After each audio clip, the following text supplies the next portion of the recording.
아모스 5장 1에서 17절 말씀입니다. 5장. 이스라엘 족속아, 내가 너희에게 대하여 애가로 지은 이 말을 들으라. 전혀 이스라엘이 엎드러졌으며 다시 일어나지 못하리로다. 자기 땅에 던지우며 일으킬 자 없으리로다. 주 여호와께서 이와 같이 말씀하시되, 이스라엘 중에서 1000명이 행군에 나가던 성읍에는 100명만 남고 100명이 행군에 나가던 성읍에는 10명만 남으리라 하셨느니라. 사랑하는 형제 여러분, 1월 14일 토요일 새벽 목상에 오신 것을 환영합니다. 4장까지에서는 북이스라엘의 죄악상으로 인해 심판을 경고하셨는데요.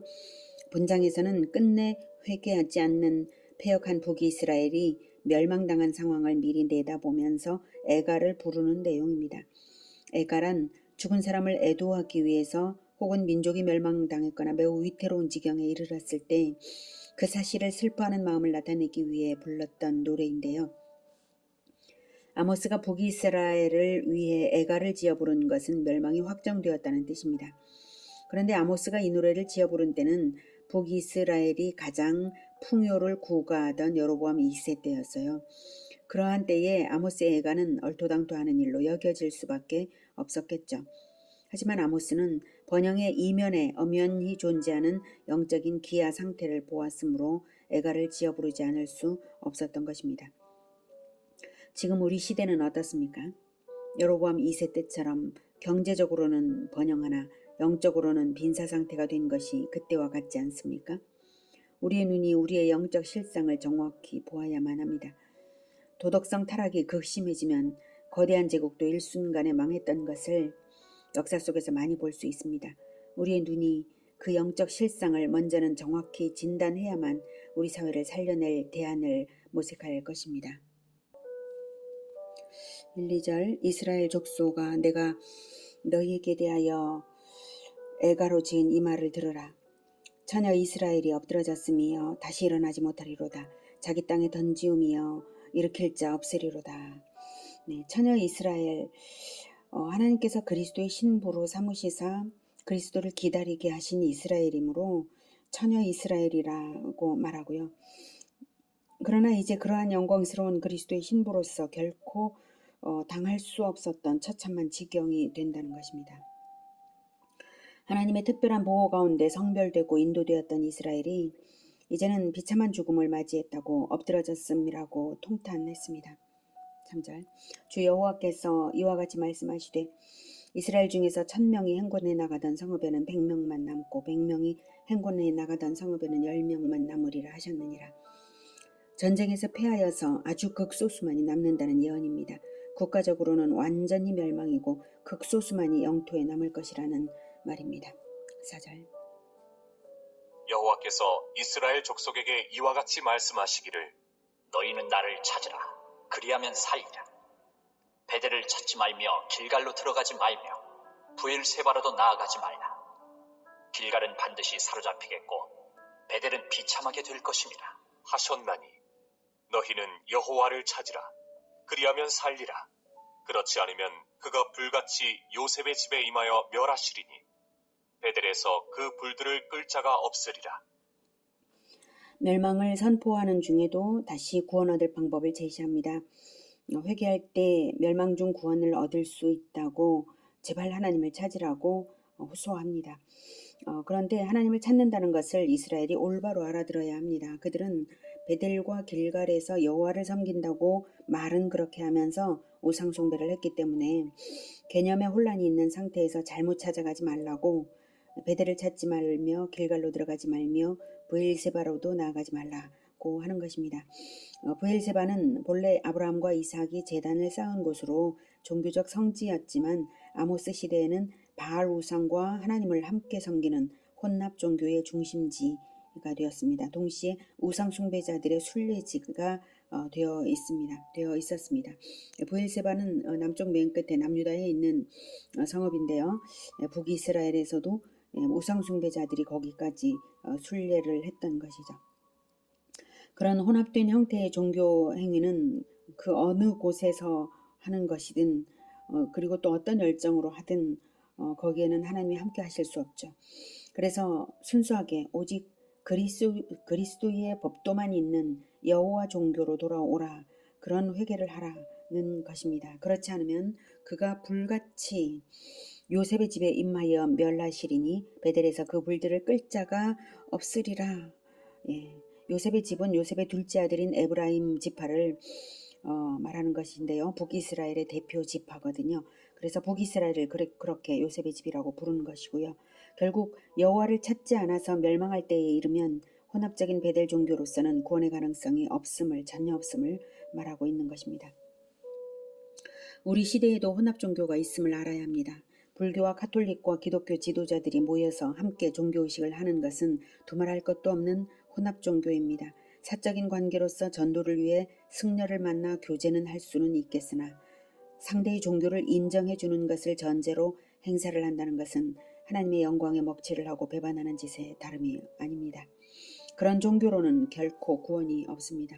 오직 구원받을 이름을 단 한 분 우리를 위하여 대속의 피를 흘리신 우리 주 예수 그리스도의 이름으로 정하셨고 승인하셨기에 다른 이름은 없습니다. 우리 대신 피 흘려 죽으신 하나님의 아들이 예수님 말고 어디 있단 말입니까?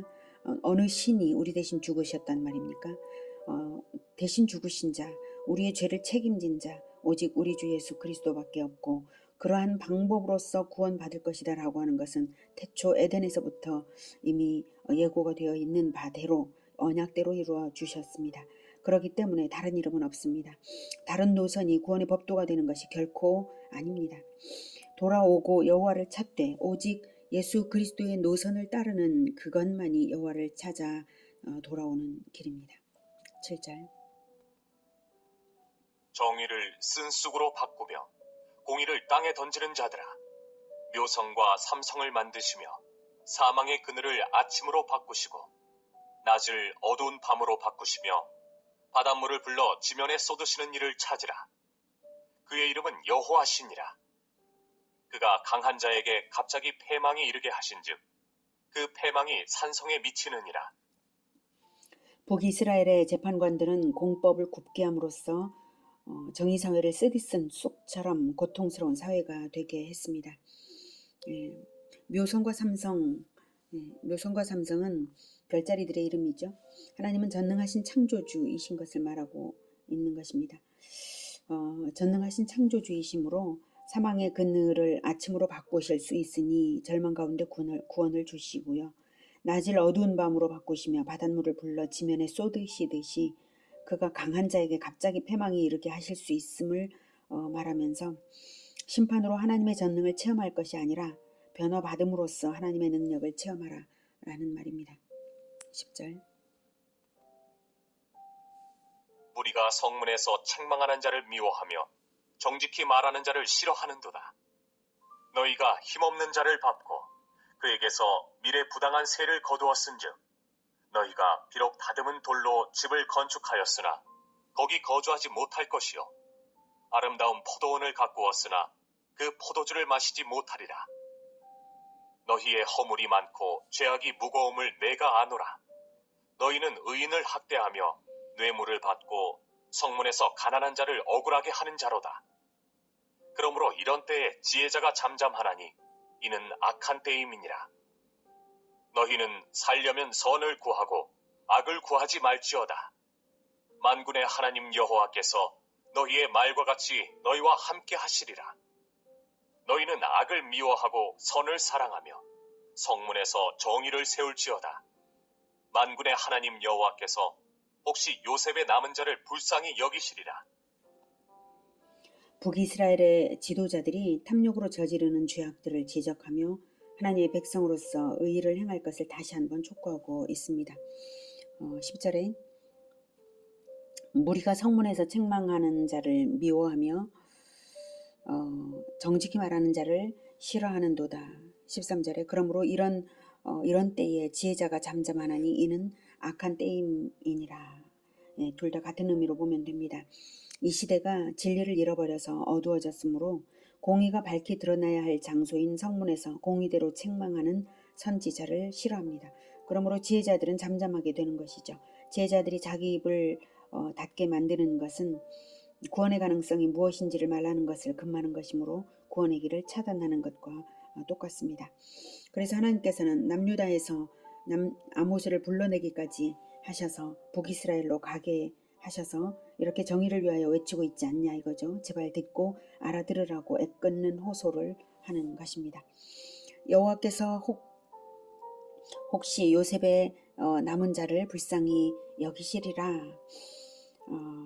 심판으로 멸망할 것은 취소할 수 없게 되었고요. 이제 남은 자들에게는 심판이 면제되었는가 하면 꼭 그렇지는 않고 그들 역시 너희는 악을 미워하고 그 선을 사랑하며 성문에서 정의를 세울지어다 만군의 하나님 여호와께서 혹시 요셉의 남은 자를 불쌍히 여기시리라 라고 했죠.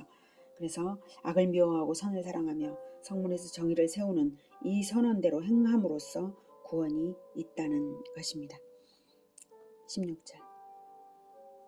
그러므로 주 만군의 하나님 여호와께서 이와 같이 말씀하시기를 사람이 모든 광장에서 울겠고 모든 거리에서 슬프도다 슬프도다 하겠으며 농부를 불러다가 애곡하게 하며 울음꾼을 불러다가 울게 할 것이며 모든 포도원에서도 울리니 이는 내가 너희 가운데로 지나갈 것입니다. 여호와의 말씀이니라. 울음이 많이 강조되고 있죠. 심판이 모든 사람에게 미치는 것이므로 모든 광장이 울음바다가 될 것입니다.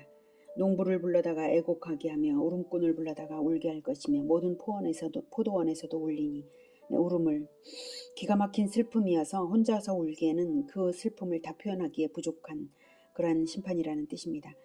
포도원은 광장과 거리가 도시라면 포도원은 농촌을 대표하고요. 또한 풍요한 기쁨을 의미합니다.